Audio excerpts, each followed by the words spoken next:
Well, welcome to the channel, viewers. Many of you possibly are going through a breakup. Things didn't just work out the way that you would have liked, and it's not a good situation for you. Some of you understand what's happened and why it's happened. Some of you had family members on your back wanting you to get out of the relationship for their own agenda. And do excuse me, I've just come in from a wing foiling session. There's the car back there. The sun's, I'm going to get out of the sun in a minute. And some of you had family hounding you to get out of the relationship, and you bought into that under pressure, under the DNA connection that you had with those people. And the relationship suffered. You knew it was suffering, and it possibly was something your mother or father had said to you, or maybe your adult children. What you've got to realize when you're in a relationship, it's not about these people. There has to be a line of privacy. And when there's not, this is called enmeshment. And enmeshment is always invasive, because enmeshment has a certain amount of let me say emotional supply from that person. It wants to maintain the attention of that person. It wants to continue to receive the attention from that person, from that family member that you're now with. And this can be a mother or a father, or it can even be a son or a daughter, depending on what dimension the enmeshment's working in. Enmeshment can be with friends. Covert emotional incest or enmeshment's usually family orientated, but there are other forms of enmeshment, emotional connection, that are not healthy. Friends that are too close, that know too much, work relations that have gotten across boundaries that they shouldn't have, and all this stuff that can be divisive and very, very deceptive towards your intimate relationship. The number one priority of evil is to first break the relationship and then break the person, because we're at our most vulnerable when the relationship breaks. And I'm not hiding from you, I just got the sun in my eyes, it's very bright. Here at North Gosford on the Central Coast, New South Wales, Australia. So the first priority of evil, any evil, be it evil proceeding out of our own sinful human nature, or evil that's working in the invisible realm through powers and principalities and rulers of darkness, otherwise known as demons, with the head of those spiritual powers being Satan, Lucifer, whatever else you want to call him. Not someone to be played with or trifled with. But this is what the motive of the powers and principalities of darkness want. There's never been a stronger time in history for people to want to be alone, or that are being subconsciously convinced to be on their own, or being undermined characteristically in a way in which they will end up on their own. This is it. This is probably the final curtain until things reset. For a very long time, people are probably more lonely than ever. There's more drugs and medicines and other things like that than any other time in history. A lot of these things are legalized. So evil has a prominent place against us, both nationally, internationally, and in our own countries and communities, and in some cases our own backyards. The breakups happened. Somebody's got their way. Maybe it could have been a form of a loss of attraction. It could have been a form of just the laziness of yourself or the other person. depending on who discarded the other,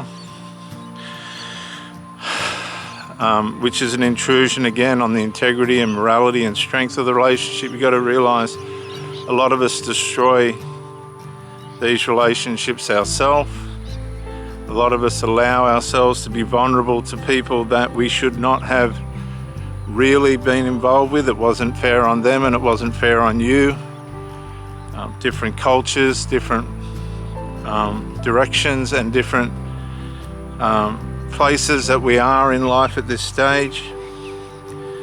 But what I've learned, and I'm 58 going on 60, if that means anything, and I got my doctorate in theology and ministry in 1994.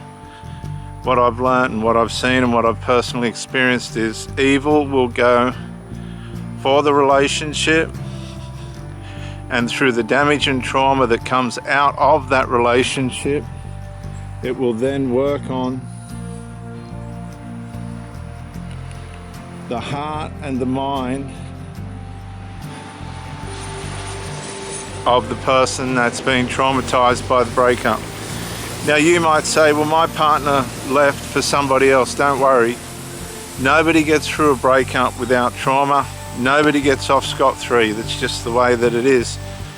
That's the way that our mind is designed.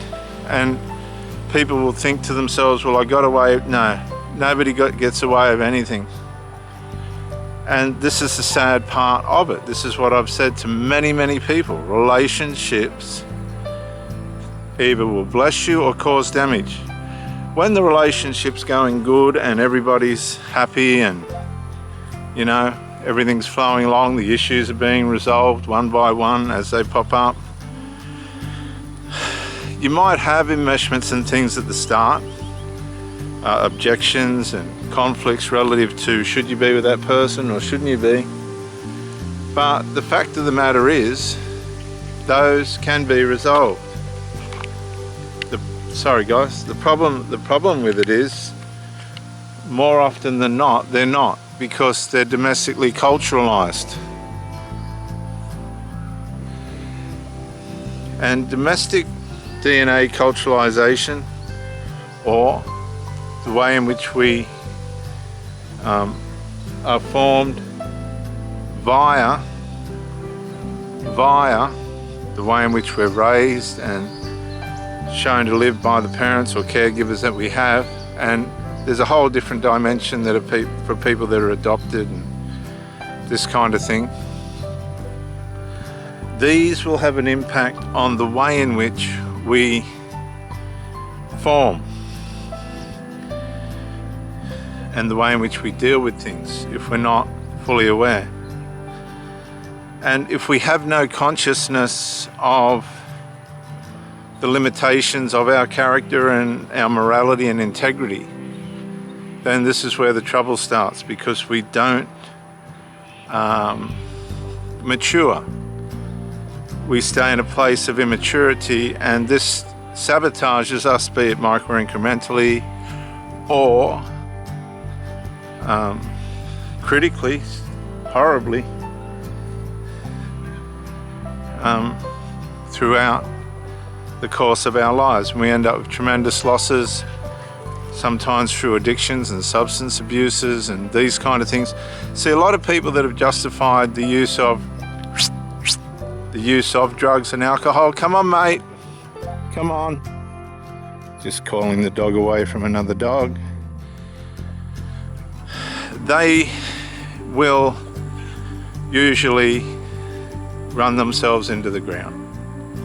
And it's very, very sad, because I've met some very beautiful, wonderful people that have died before their time serving their dark side and their addictions and things by not obtaining or seeking out a proper form of resolve for themselves.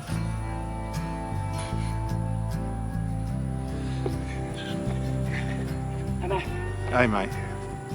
So the main thing is to find a resolve for yourself, accept the breakup.